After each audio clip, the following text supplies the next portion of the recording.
Hey, all you space cats. Welcome to the Black Hole Podcast, Season 7, Episode 4. I'm Mitch Miller, possibly the most neutral person in the world. Uh, and that's because I've studied the media. I don't let it affect me. I look at the underlying motives and objects going on in the media and how it's trying to steer me and my belief systems, and I walk the middle path. I stay neutral. So I studied media. I have a bachelor's degree from the University of Pittsburgh in film studies, and I have a related area in psychology, which prepares me to look through the media and the advertising industry and see how they're trying to manipulate us, the United States public. But for the most part of my life, I've been a house painter, and I did a 3-month stint as a coal miner. I've held other various jobs, handy person, working on houses and things like that. So we live in the United States, as I've argued in the previous season. Corporate communists have taken over this country, and they control most of the media, and they play on people's insecurities, right? From ED pills to weight loss to hair loss, they're playing on your insecurities every day, everywhere you look. There's advertisements for these things, and even if it's not those blatant situations, there's subtle things they do in every little advertisement that play on a little insecurity here and there. I mean, the corporate communists frame the battle of the sexes to keep us on edge with our partners, always trying to analyze what they're trying to do to manipulate us. They turned couples on themselves, and these insecurities that are constantly bombarding us, they cause arguments in the home, right? And these arguments are essentially because we're not secure in ourselves. They've eroded them. And I believe the elevated divorce rate since the 60s, this increased with the modern advertising tactics, right? You might romanticize Mad Men, but how many lives did they actually ruin, right? They set the bar. They said you have to drive the newest car, you have to have the newest appliance, and if you're not, you're falling short. You're not a real citizen of the United States if you can't afford these things. And it, again, erodes security, the sense of self, and leads to depression, leads to divorce, things like that. So, conservatives, they usually value traditional marriage. Many are against divorce. So it seems natural to me that conservatives would push to take the psychology out of advertising, right? What's the problem? And I've argued this in a previous season. What's the problem with just presenting, here's the product, here's what it does, possibly here's what it costs, unless that's a variable situation by region or whatever factors factor into that. But here's the product, here's what it does. Go to these retailers to get it, right? It's a simple concept. There's no psychology in it. Now, a lot of people like comedy in their advertising, and that's been a tactic, and that can stay. If you want to make a funny commercial, that's not a psychological tactic necessarily. So comedy would be acceptable as long as it doesn't play on insecurities. A lot of comedy does play on different insecurities. But a slapstick commercial where somebody gets bonked on the head, I don't see an issue with that. So I've tried to present myself as someone who understands the media and the effects of media on society, and I continue to try to put forth these theories and these ideas so that we can better understand the media rather than just saying it's disinformation, and not looking at the underlying issues of what it is actually causing in the psyche of every American, every United States citizen. And if we take this, so they set the baseline. Year-round, 24 hours a day, we can advertise using insecurities. It's not complex psychology. They go to the most easiest thing most of the time. Let's play on the insecurities to get people to buy products.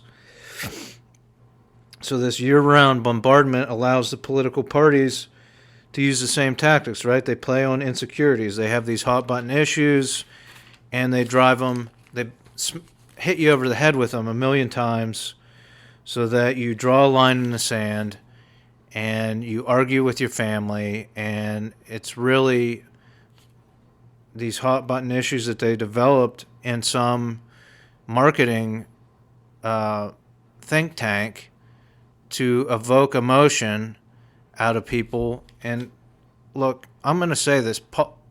Politics is no place for emotion. It's for fact-based decision-making, right? So if you're going to appeal to people's emotions, you shouldn't be in politics. It's a dirty tactic. And so, one thing I'll do as president, I will work to eliminate attack ads. Right? We don't like attack ads. They're nasty. So what I want to do is develop a democratic way to identify attack ads.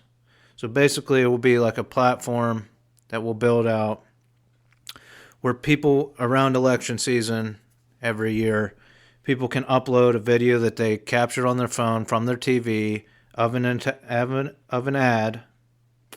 They upload it. We have moderators. If the same ad, is submitted 100 times, we'll just show one of those. And then people can go on and vote whether that is an attack ad or not. If you vote yes, you'll be taken to a petition to sign saying, I want that attack ad taken down. The petition will be sent to the media companies and along with the results of the vote. 65% of people voted that this is an attack ad. They signed this petition. We want this taken off the air, right? Because everyone dislikes attack ad. I don't know anyone that enjoys a good attack ad. I mean, other than probably these leaders that like attacking, and that's what they do. They say it's all about a fight, right? Ads should be just their ideas. And I've put out a lot of ideas. I have many, many more that I'm keeping to if I do attain a position where I can release some of these ideas to the right people. But ads should be just their ideas. Here's what I want to do with the political process. Here's my idea for some bills and some laws. Instead of, I love puppies, kittens, and babies, every time they do that, every time they release an attack ad, or a PAC releases an attack ad, or they just say, I'm for these hot button issues, they're saying that the U.S. public is stupid. You can't deal with new ideas. You can't deal with the facts. You need someone to make your decisions for you. And I don't believe that's true. I think a lot of people in this country can handle the truth, the facts, and new ideas and decide for themselves. And that's what a democracy is supposed to be about. It's not we just elect people to make all of our decisions for us. If that's the type of country that you think this should be, like I've said before, our country was meant to evolve into a better democracy, a true democracy. And it's, if you don't want to think about things that affect your life, it's also affecting other people's lives. And you have a responsibility to devote at least some of your time to the political process, not just a 10-minute wait in line to vote once a year. I'm sorry to tell you this, but it's true. So I've presented my ideas through my podcast, through my websites, but these people, they frame things as a fight. They're lawyers that will fight for you, blah, blah, blah. Politicians, we're going to fight for these hot button issues that really could be resolved in a strategic and common sense and neutral way. But here's the thing: if you don't think the most neutral person in the world is willing to fight or call out corruption, fraud, you're wrong. I've been doing it for years now, and I'm going to literally fight for you. I wrote an entire peace treaty. It's not completed yet. It can always be added to, where human conflict resolution is resolved through non-lethal pistol duels and wrestling matches. Okay?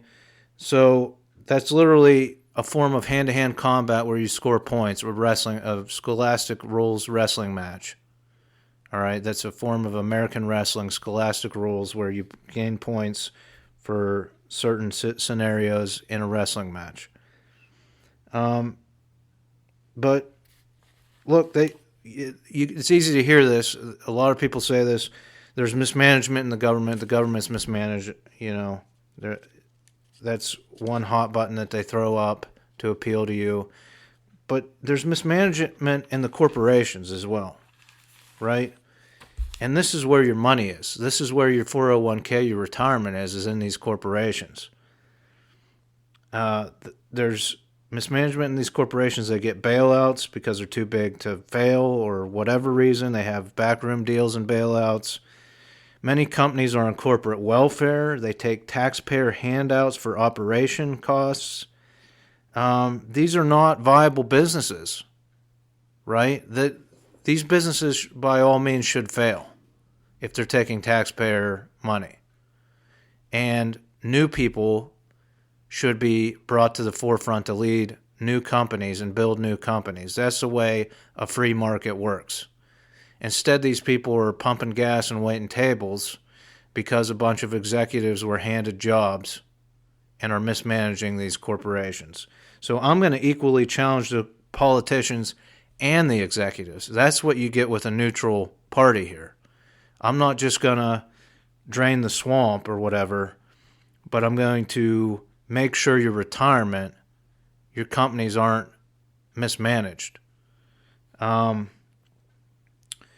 And I believe being fiscally conservative means no corporate welfare. I don't know why that's not a concept that's put out there far and wide. But being fiscally conservative as a nation means no corporate welfare. You figure out how to run your business, or you fail. And you don't, and none of this will reorganize and give up all of what we owe these smaller companies. You're done. You get your chance. I've had a business taken away from me basically because of circumstances. And so that's the way things are here in a free market. If you're a good person, if you do things on the up and up, people will respect that, and you'll get your 100 customers in your grocery store spending $1,000 a year. You'll get your 10 houses to paint a year. But look, if you think fighting for you is publicizing the best retorts and verbal attacks, and then not delivering on any ideas, vote the same way. Vote for these 80-year-olds that aren't going to wrestle anyone or, duel anyone. They're just going to, again, verbally attack people and, come up with the best retort to get your vote. See through that. Look through that. And, be an informed citizen and vote the way you for the betterment of the country and of your pension and things like that. Like I said, I'm willing to wrestle people to get them to change action. I wrestled from the age of 5 to 18. These instincts are still with me. I'm ready to wrestle today. So, write a strongly worded letter to your politicians. Write a strongly worded letter to your business leaders and say, I'm ready to go. This guy's ready to challenge you.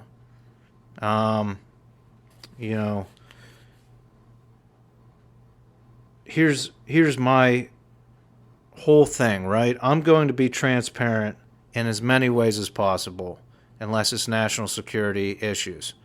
So I'm going to be transparent about what and who is preventing me from delivering on my promises. I'm not just going to promise, then get in office, play the politic game, make favors, do different things, right? I'm going to be transparent on this podcast. I'm going to say, this is what's preventing this from happening.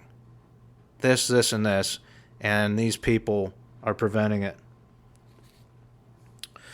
All right, that's enough for today. I have art, photography, paintings, there's t-shirts at the Original Ideas Gallery in Berwick, Pennsylvania. I have to believe that the art of someone who stands up to the corporate communists will be valuable someday. So please invest in my art. That money will go towards me building the dual.us platform website where people can discuss and vote on who I should challenge to a non-lethal pistol duel. My website's plotm.com, almavoter.com, trafnet.org, and mitchformayor.com. That's Mitch, the number 4, mayor.com. The peace treaty's on that website. The Periscope platform details are on that website. Look, I'm going to end with this, right? If you want world peace, if you really want world peace, you need to elect someone to President of the United States of America that is neutral. It just makes sense. A neutral person that's going to look at both parties, all the parties in the United States, put forward their ideas, and try to get them into fruition so that more people's opinions and concepts are put out there, and then to look at the world stage from a neutral perspective to resolve these issues. If you want world peace, you need to elect someone neutral to the President of the United States. Until next time, I wish you peace, prosperity, and homeostasis.